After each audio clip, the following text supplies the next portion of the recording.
Асыл әжем, ғасыр әжем аңсаған, сағынышым сар ормандай самсаған, әке болып жүргенімді ұмытып, әлі күнге еркелеймін мен саған. Әке болып жүргенімді ұмытып, әлі күнге еркелеймін мен саған.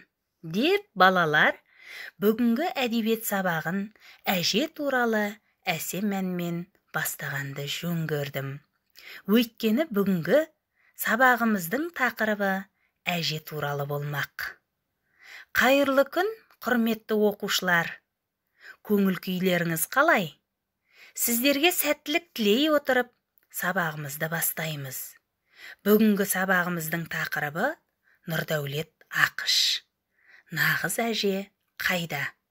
Дәптерлеріңізді ашып, бүгінгі күннің жадын жазып, жаңа тақырыпты жазып қояйық. Бұл сабақта сіздер автор туралы ақпарат аласыздар. Әже ұғымының мәнін ашамыз. Әдеби шығарманың тақырыбы мен идеясын табамыз. Сонымен қатар көркем шығармадағы кейіпкерлер портреті мен іс-әрекеті арқылы образды ашамыз. Құрметті оқушылар, әже деген кім? Сіздердің әжелеріңіз бар ма? Әжелеріңіз қандай ертегі айтып береді? Жалпы қандай ертегілерді білесіздер? Міне осы сұрақтар бүгінгі біздің сабағымыздың арқауы болмақ. Шығарманың мазмұнымен таныспас бұрын автор туралы қысқаша ақпарат біліп алайық. Нұрдәулет Ақыш танымал қазақ жазушысы, журналист. Қазіргі Шығыс Қазақстан облысы Тарбағатай ауданы Маңырақ ауылында дүниеге келген. Ол қазақ әдебиетінің проза саласын зерттеп, ғылыми еңбектер жазған қаламгер. Нұрдәулет Ақыштың «Нағыз әже қайда» әңгімесінде отбасы, ұшқан ұя, жылылықтың, мейірімділіктің мекені екені, отбасындағы әке-шеше, ата-әженің орны туралы ой толғанады. Әже атауының мәніне терең үңіліп, әженің қасиетті жан екенін сезіндіруге, ардақтауға бағыттайды. Оқушылар, «Нағыз әже қайда» шығармасының қысқаша мазмұнымен таныстырып өтейін. Ендеше мұқият тыңдап алыңыздар. Автор өздерінің қыздары Райхан мен Аяға күнде ертегі айтып береді. Бір күні кішкентай қызы Ая, «Әке, сен ертегілерді балабақшадан үйрендің бе?» деп сұрақ қояды. Сонда әкесі: «Жоқ, мен балабақшадан емес, әжемнен үйрендім. Әжемнің қолында өсіп, тәрбиеленіп, әжемнің ертегісін тыңдап өстім» дейді. Сонда екі қызы таңырқап: «Әже деген кім?» деп сұрақ қояды. Балалардың сұрақ қоюының себебі де бар еді. Әже түгілі қарт адамның мейірім шапағатын көрмей, тек қана балабақшаның бағымында және ата-анасының қолында тәрбиеленіп жатқан балалар. Міне, осы сұрақтан кейін әкесі өзінің әжесін көз алдына елестете отырып, сондай керемет етіп суреттейді.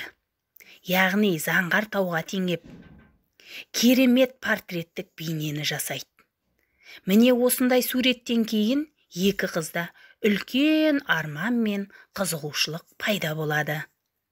Бізде де тура осындай әже болса ғой, біз осындай әжені көрсек қой деп армандайды. Осыдан кейін автор өздерінің қыздарына өзінің әжесіндей әжені іздейді. Алайда тура өзінің әжесі секілді кимешек киген, ұршық иіріп отырған әжені табу оңайға соқпайды. Міне осылайша шығарманың қысқаша мазмұнымен таныстыңыздар. Сіздерге қызықты болды деген ойдамын. Енді шығарманың толық нұсқасын оқулықтан оқып алсаңыздар болады.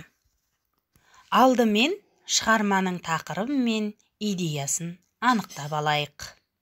Ол үшін әдеби терминдер, тақырып, идея дегеніміз не? Соның мәнін ұғынып алайық. Тақырып жазушы суреттеп отырған өмір құбылысы. Ал идея жазушының сол өзі суреттеп отырған өмір құбылысы туралы айтқысы келген ойы, берген бағасы. Көркем шығарманың тақырыбы мен идеясы бір-бірімен тығыз байланысты. Туындыда көтерілген тақырыпты танытудағы қаламгердің ойы мен көзқарасы шығарманың идеясы болып табылады. Міне балалар, тақырып пен идеяның не екенін жақсы түсініп алдыңыздар деген ойдамын. Енді бүгінгі біздің сабағымыз «Нағыз әже қайда?» әңгімесінің тақырыбы мен идеясы қандай деп ойлайсыңдар? Әрине, шығарманың тақырыбы әже туралы. Ал шығарманың идеясы әже дегеннің қасиетті жан екендігін және оны бағалап, ардақтау керектігін ұғындыру. Алдымен, әже дегеніміз кім? Әжеге тән қандай қасиеттерді білесіздер? Міне осыны ұғынып алайық. Әже сөзінің мағынасын ашып алайық. Сіздер ойланып, әжеге тән қасиеттерді айта отырыңыздар. Сонымен бірге дәптерге де жаза беріңіздер. Ендеше кеттік. Әже дегеніміз кім балалар? Әже дегеніміз ең алдымен дана. Және қандай қасиеттерін айта аласыздар? Әже деген тағы кім болуы мүмкін? Әрине, қамқоршы. Әрдайым біздің ас түсімізге түсіп отыратын қамқоршы, яғни қамқоршы әже. Ал сіздерде дәптерлеріңе осыны түртіп алыңыздар. Ары қарай, тағы да әже деген кім? Әже дегеніміз тілекші. Әрдайым бізге батасын беріп, сыртымыздан тілеуімізді тілеп отыратын жан. Келесі.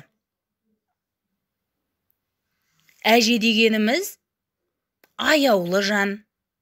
Аяулы әже яғни. Сонымен қатар әже дегеніміз сабырлы. Дұрыс айтасыңдар. Ары қарай, тағы кім деп ойлайсыздар? Әже дегеніміз бізге ардақты, яғни ардақты әже деп алайық. Міне, құрметті оқушылар, біз қазір әжеге тән қасиеттерді жазып шықтық. Осы әжеге тән қасиеттер шығармада қалай көрсетілді екен? Осындай қасиеттер шығармада көрініс тапты ма екен? Ендеше қайтадан «Нағыз әже қайда?» әңгімесіне оралайық. Ондағы автор өзінің әжесінің портретін қалай суреттейді екен? Соған назар аударайық. Шығармада әженің сыртқы келбеті қалай суреттеледі? Сол түні әжем түсіме кіріпті.